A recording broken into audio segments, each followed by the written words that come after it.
नमस्कार साथियों, शारदा बाल निकेतन की ऑनलाइन क्लास में आपका स्वागत है। मैं हूं विनोद सिसोदिया और आप पढ़ रहे हैं इंट्रोडक्शन टू बायोलॉजी। क्लास 11 को हम बेसिक से स्टार्ट कर रहे हैं। इस साल सिलेबस चेंज हुआ है। हमारे यहाँ राजस्थान में एनसीईआरटी की बुक्स लागू हो गई है। इसमें लगभग 5 यूनिट बनाई गई है और इन 5 यूनिट के अंदर 22 चैप्टरों का समावेश किया गया है। तो आज की इस क्लास के अंदर हम बायोलॉजी में जो अपने चैप्टर हैं उनके बारे में जानकारी लेंगे। इसके अलावा जो हमारे बायोलॉजी में क्या क्या स्कोप है, आफ्टर 10th आप लोग बायोलॉजी में क्या किस किस फील्ड में जा सकते हो उसकी जानकारी भी दी गई है। तो बायोलॉजी में आपके कौन कौन से स्कोप है, क्या क्या करियर में संभावनाएं बनती है, उसके बारे में जानकारी प्राप्त कर लेते हैं। बायोलॉजी क्या है? विज्ञान विषय का एक विषय है जीव विज्ञान, जिसे बायो या बायोलॉजी भी कहते हैं।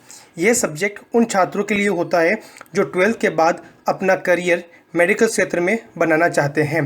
साइंस से 12th करने के बाद मेडिकल की अलग अलग फील्ड में करियर के कई रास्ते खुल जाते हैं। जब आप 11th में बायोलॉजी विषय चुनते हैं तो आपको बायोलॉजी के साथ भौतिक विज्ञान, रसायन विज्ञान और कॉमन सब्जेक्ट के रूप में इंग्लिश और हिंदी भी पढ़ना होता है। 12th बायो के बाद आपके पास कौन कौन से रोजगार के अवसर होते हैं, इसकी जानकारी भी मैं आपको आज दे देता हूं। 12th क्लास बायोलॉजी से पास करने के बाद आप मेडिकल क्षेत्र की पढ़ाई जैसे MBBS, BDS, veterinary, ayurvedic, homeopathic, B pharma, nursing आदि कर सकते हैं। इसके अलावा आप BSc भी कर सकते हैं। तो दोस्तों, जैसे कि शुरुआत में मैंने आपको जानकारी दे दी थी कि हमारे एनसीईआरटी का सिलेबस लागू हो चुका है, जिसमें टोटल 5 यूनिट है और उस 5 यूनिट में जो पहली यूनिट है उसमें आपके 4 अध्याय दिए गए हैं। पहले अध्याय का नाम है जीव जगत या द लिविंग वर्ल्ड। इसके अंतर्गत हमें सजीव क्या है, जीव जगत की विविधताएं क्या है, वर्गीकृत संवर्ग या टैक्सोनॉमी टूल्स कौन कौन से हैं, इनकी जानकारी प्राप्त करेंगे। इसके अलावा जो चैप्टर 2 है उसका नाम है जीव जगत का वर्गीकरण, बायोलॉजिकल क्लासिफिकेशन। इसके अंतर्गत हमें जीव जंतुओं का वर्गीकरण, द्विजगत वर्गीकरण प्रणाली जो कि आप छोटी कक्षाओं में पढ़ के आ चुके हैं, पंच जगत अवधारणा जिसे वी टेकर ने प्रस्तुत किया और उसके जो आधारीय लक्षण उनमें कौन कौन से जगत थे, Monera, protista, Plantae, fungi, animalia. इसके अलावा वायरस, लाइकेन आदि की जानकारी हमें इस दूसरे चैप्टर के अंदर मिलेगी। तीसरा अध्याय है वनस्पति जगत या प्लांट किंगडम। इसके अंतर्गत हमें पेड़ पौधों की जानकारी देनी है। इसमें सबसे पहले शैवाल, ब्रायोफाइटा, टेरिडोफाइटा, जिम्नोस्पर्म और एंजियोस्पर्म, तत्पश्चात पादप जीवन चक्र के बारे में जानकारी दी जाएगी। और इस यूनिट का अंतिम पार्ट है प्राणी जगत या एनिमल किंगडम, जिसके अंतर्गत समस्त जंतु आते हैं। इसके अंतर्गत जीवों के वर्गीकरण की रूपरेखा, वर्गीकरण का आधार, उसके अलावा विभिन्न संघ जो आप छोटी कक्षा में पढ़ के आए थे, Porifera, Coelenterata, Ctenophora, Platyhelminthes, Aschelminthes, Annelida, Arthropoda, Mollusca, Echinodermata, Hemichordata, Chordata और उसके सामान्य लक्षण, कोर्डेटा और नॉन कोर्डेटा में अंतर। इसके अलावा महावर्ग, पिसीज, टेट्रापोडा आदि के बारे में जानकारी प्राप्त करेंगे। यूनिट 2 में पुष्पीय पादपों और जंतुओं के शरीर के संरचनात्मक संगठन की जानकारी दी गई है। इस दूसरी यूनिट में टोटल 3 पार्ट है। तो जो अध्याय 5 है वो है अपना पुष्पीय पादपों की आकारिकी, मॉर्फोलॉजी ऑफ फ्लावरिंग प्लांट्स। इसके अंतर्गत हम लोगों को जो रूट होती है, स्टेम, तना, लीफ या पत्ती, पुष्प क्रम, पुष्प, फल, बीज और जो एक प्रारूपिक पुष्प होता है उसकी जानकारी का लेनी है। इसके अलावा जो महत्वपूर्ण कुल दिए गए हैं, सोलेनेसी, ब्रेसिकेसी, मालवेसी आदि, उसी की जानकारी लेनी है। अध्याय 6 पुष्पीय पादपों का शरीर अर्थात एनाटॉमी ऑफ फ्लोरिंग प्लांट। इसके अंतर्गत पादपों में पाए जाने वाले विभिन्न प्रकार के ऊतकों की जानकारी देनी है। ऊतकों के अलावा जो ऊतक तंत्र बनते हैं उसके बारे में भी जानकारी देनी है। इस चैप्टर के अंतर्गत विभजोतक ऊतक, जो स्थायी ऊतक, सरल ऊतक, जटिल ऊतक, इसके अलावा जो ऊतक तंत्र होता है और एक बीजपत्री पादप और द्विबीजपत्री पादप की रूट, स्टेम, लीफ आदि की जानकारी लेनी है। इसके अलावा इन पादपों में पाई जाने वाली द्वितीयक वृद्धि की जानकारी भी इस अध्याय में दी जाएगी। और अंत में जो अध्याय 7 है, प्राणियों में संरचनात्मक संगठन, स्ट्रक्चरल ऑर्गेनाइजेशन इन एनिमल्स, इस चैप्टर के अंतर्गत जीवों के शरीर के अंदर पाए जाने वाले विभिन्न प्रकार के ऊतकों की जानकारी दी जाएगी। जंतु ऊतकों का परिचय, उनके प्रकार, उपकला ऊतक क्या होते हैं, संयोजी ऊतक क्या होते हैं, पेशी ऊतक, तंत्रिका ऊतक आदि की जानकारी दी जाएगी। इसके अलावा केंचुआ, तिलचट्टा, कॉकरोच, मेंढक आदि की भी जानकारी इस यूनिट के अंतर्गत दी जाएगी। जो हमारी तीसरी यूनिट है वह है कोशिका या कोशिका विज्ञान, साइटोलॉजी या सेल बायोलॉजी से जुड़ी हुई है। इस यूनिट के अंतर्गत हमें कोशिका क्या होती है, कोशिका को जीवन की इकाई क्यों कहते हैं, इसके अलावा जितने कोशिकांग है, केंद्रक है, माइटोकॉन्ड्रिया है, लाइसोसोम है आदि की जानकारी देनी है। उसके बाद में जो जियोमोलिक्यूल आएगा, बायोमोलिक्यूल जिसे हम कहते हैं, जिसके अंतर्गत एंजाइम का अध्ययन किया जाएगा। और लास्ट में है कोशिका चक्र और कोशिका विभाजन। इन 3 चैप्टर्स को यूनिट 3 में शामिल किया गया। तो सबसे पहले बात करते हैं अध्याय 8, कोशिका जीवन की इकाई। इसके अंतर्गत जो कोशिका सिद्धांत दिया गया है, आधुनिक कोशिका सिद्धांत, इसके अलावा प्रोकैरियोटिक कोशिका क्या होती है, यूकैरियोटिक कोशिका क्या होती है, कोशिका झिल्ली क्या होती है, और जो शरीर के अंदर राइबोसोम, माइटोकॉन्ड्रिया, हरित लवक, लाइसोसोम आदि की जानकारी इसके अंतर्गत हमें पढ़नी है। अगला अध्याय है जैव अणु या बायोमोलिक्यूल।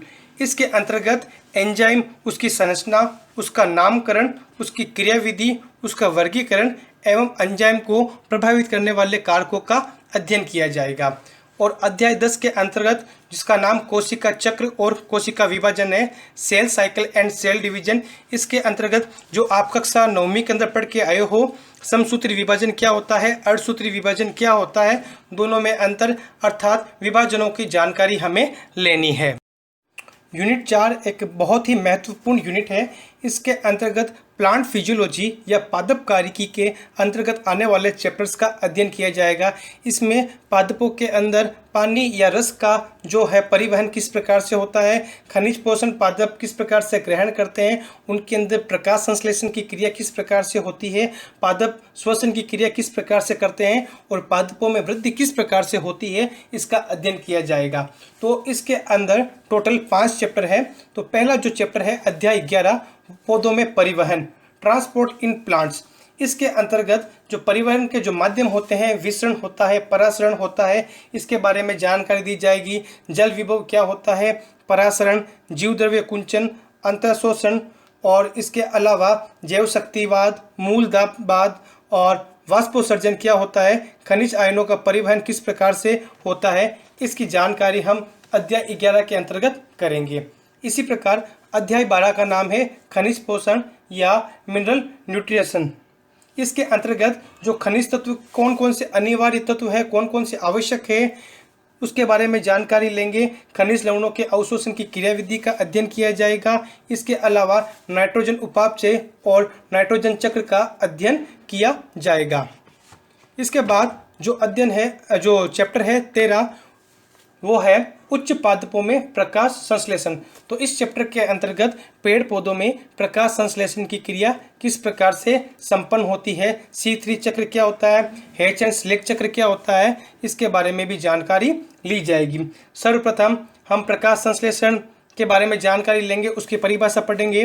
प्रकाश संश्लेषण की क्रिया कहाँ संपन्न होती है, इसमें कौन कौन से वर्णक काम में आते हैं, प्रकाशिक अभिक्रिया क्या होती है, अप्रकाशिक अभिक्रिया क्या होती है, ATP क्या होते हैं, NADPH क्या होते हैं, C3 चक्र को पढ़ेंगे, हेच और स्लेक चक्र को पढ़ेंगे, प्रकाश शोषण क्या होता है तथा प्रकाश संश्लेषण को प्रभावित करने वाले कारकों का अध्ययन इस चैप्टर 13 के अंतर्गत किया जाएगा।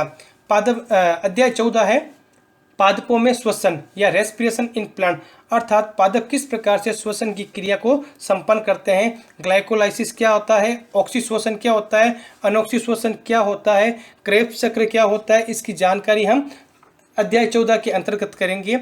और इस यूनिट का जो अंतिम चैप्टर है वह है पादप वृद्धि एवं परिवर्धन। इस चैप्टर के अंतर्गत जो विभिन्न प्रकार के प्लांट ग्रोथ रेगुलेटर होते हैं, जैसे auxin, gibberellin, cytokinin, ethylene, abscisic अम्ल, इसके अलावा दीप्तकालिता, बसंतीकरण क्या होते हैं, इसके बारे में हम जानकारी इस अध्याय और इस यूनिट में प्राप्त करेंगे। सबसे अंतिम यूनिट है यूनिट 5, जो कि सर्वाधिक महत्वपूर्ण है। इस यूनिट के अंतर्गत लगभग 7 चैप्टरों का समावेश इसके अंतर्गत किया गया है। ये जंतुओं से संबंधित यूनिट है। इसमें हम पाचन तंत्र, श्वसन तंत्र, शरीर द्रव परिसंचरण और उत्सर्जन तंत्र, रासायनिक समन्वय आदि का अध्ययन करेंगे। तो सबसे पहले हम बात कर लेते हैं पाचन एवं अवशोषण, जो कि अध्याय 16 है, डाइजेशन एंड एब्जॉर्प्शन। तो इस चैप्टर के अंतर्गत ये एक तरह से ये यूनिट जो अपन ने क्लास 10वीं के अंदर जो मानव तंत्र का चैप्टर पढ़ा था, उसी को डिटेल में यहाँ पे पढ़ना है। तो इसके अंतर्गत पाचन तंत्र, मनुष्य की आहार नाल, जो पाचक ग्रंथियाँ होती है, लाल ग्रंथियाँ, यकृत, अग्नाशय, इसके अलावा भोजन के पाचन की कार्य की अंतर्ग्रहण, पाचन क्रिया, पचित उत्पादों का अवशोषण, स्वांगीकरण, बहिक्षेपण और मनुष्य में पाचन के कौन कौन से हार्मोनल नियंत्रण होते हैं, इसकी जानकारी हम अध्याय 16 के अंतर्गत करेंगे। अध्याय 17 श्वसन और गैसों का विनिमय। इसके अंतर्गत श्वसन क्या होता है, ऑक्सी और अनोक्सी श्वसन क्या होता है, मनुष्य में श्वसन की क्रिया किस प्रकार से संपन्न होती है, किस अंग में संपन्न होती है, फेफड़ों की भी हमें यहाँ पे जानकारी लेनी है। श्वसन की क्रिया विधि, श्वसन से संबंधित आयतन और उनकी जो क्षमताएं होती है, इसके अलावा हीमोग्लोबिन और श्वसन का नियमन, मनुष्य के श्वसन की दर, कृत्रिम श्वसन क्या होती है और श्वसन से संबंधित रोग कौन कौन से होते हैं, उसकी जानकारी हम अध्याय 17 के अंतर्गत करेंगे। अध्याय 18 शरीर द्रव तथा परिसंचरण के अंतर्गत हम रुधिर के बारे में जानकारी प्राप्त करेंगे। इसको भी हम क्लास 10th के अंदर पढ़ के आ चुके हैं। ब्लड क्या होता है, आरबीसी, डब्ल्यूबीसी, प्लेटलेट्स आदि की जानकारी हमें यहाँ पर लेनी है। धमनी एवं शिरा क्या होती है, यकृत निवाही का तंत्र क्या होता है, हृदय की बाह्य संरचना, आंतरिक संरचना, हृदय की क्रियाविधि और हृदय स्पंदन का नियमन, दोहरा रक्त परिसंचरण, लसिका तंत्र, प्लीहा, खुला व बंद परिसंचरण तंत्र आदि की जानकारी हम इस चैप्टर के अंदर लेंगे। यूनिट 5 का अगला चैप्टर है उत्सर्जी उत्पाद एवं उनका निष्कासन। इस चैप्टर के अंतर्गत शरीर में उत्सर्जी अंग, मनुष्य का उत्सर्जी अंग, वृक्क की आंतरिक संरचना, नेफ्रॉन की संरचना, वृक्क में रक्त परिसंचरण तथा परासरण नियमन का अध्ययन करेंगे। उसके अलावा उत्सर्जन की कार्य की, यूरिया का निर्माण किस प्रकार से होता है, मूत्र निर्माण की क्रियाविधि किस प्रकार से संपन्न होती है, मूत्र का संगठन, उत्सर्जन का हार्मोनल नियंत्रण, वृक्क के कार्य, मनुष्य में अन्य उत्सर्जी अंग तथा उत्सर्जन से संबंधित रोग, इसके अलावा वृक्क का प्रत्यारोपण आदि इस अध्याय 19 के तहत अध्ययन करेंगे। अध्याय 20 गमन एवं संचलन। इसके द्वारा शरीर में जो किस प्रकार से गमन होता है, कंकाल तंत्र हमें किस प्रकार से सहायता करता है, इसके अलावा जो शरीर में गति एवं चलन किस प्रकार से होती है, पेशी उत्तकों का कार्य क्या होता है, पेशी संकुचन की क्रियाविधि, पेशियों की विशेषताएं, पेशी तंतुओं के प्रकार, इसके अलावा मनुष्य का कंकाल तंत्र जिसे 2 भागों में बांटा गया है, अक्षीय कंकाल तथा अनुबंधीय कंकाल। इन दोनों के अंतर्गत करोटी, कशेरुकदंड, उरोस्थी, पसलिया, मेखलाय एवं अस्थिया, जो पादस्थिया होती है वो आती है। इसके अलावा अंतःकंकाल के कार्य, शरीर में कौन कौन सी संधियां पाई जाती है और हड्डियों से संबंधित कौन कौन से रोग होते हैं, उसकी जानकारी भी इस अध्याय के अंतर्गत दी जाएगी। अगला चैप्टर है अध्याय 21 तंत्रिकीय नियंत्रण एवं समन्वय। इसके द्वारा शरीर के जो CNS PNS होते हैं, केंद्रीय तंत्रिका तंत्र, परिधीय तंत्रिका तंत्र, जो हम 10वीं कक्षा के अंदर पढ़ के आए थे, उसकी जानकारी दी जाएगी। मनुष्य का तंत्रिका तंत्र, तंत्रिका कोशिका की संरचना, न्यूरॉन के प्रकार, केंद्रीय तंत्रिका तंत्र, मेरुरज्जु, परिधीय तंत्रिका तंत्र, स्वायत्त तंत्रिका तंत्र, प्रतिवर्ती क्रिया, उसकी क्रियाविधि, संवेदी अंग, त्वचा, नेत्र, नेत्र गोलक की संरचना, नेत्र की क्रियाविधि, नेत्र से संबंधित रोग, श्रवण संबंधित अंग, कर्ण की संरचना और इनकी क्रियाविधि आदि का अध्ययन किया जाएगा। इस यूनिट का और बुक का अंतिम चैप्टर है रासायनिक समन्वय तथा एकीकरण। इसके अंतर्गत शरीर में स्रावित होने वाले हार्मोन जिनका स्त्रवण ग्रंथियों के द्वारा होता है, उन ग्रंथियों का अध्ययन यहाँ पर करेंगे। हमने 10वीं कक्षा के अंदर भी पढ़ा था अंतःस्रावी ग्रंथियाँ कौन कौन सी थी। इसके अलावा हाइपोथैलेमस, पीयूष ग्रंथि, थायराइड ग्रंथि, पैराथायराइड ग्रंथि, थाइमस ग्रंथि, एड्रिनल ग्रंथि, अग्नाशय ग्रंथि, पीनियल काय, वृषण, अंडाशय आदि ग्रंथियों का अध्ययन हमें इस चैप्टर के अंतर्गत करना है। तो क्लास 11th में बायोलॉजी लेने वाले भैयाओं को आज हमने बायोलॉजी के बारे में जानकारी दी कि हमारी जो 11th की जो बायोलॉजी है उसमें कितनी यूनिट है, कितने चैप्टर है, कौन कौन से चैप्टर है, कौन कौन से टॉपिक है।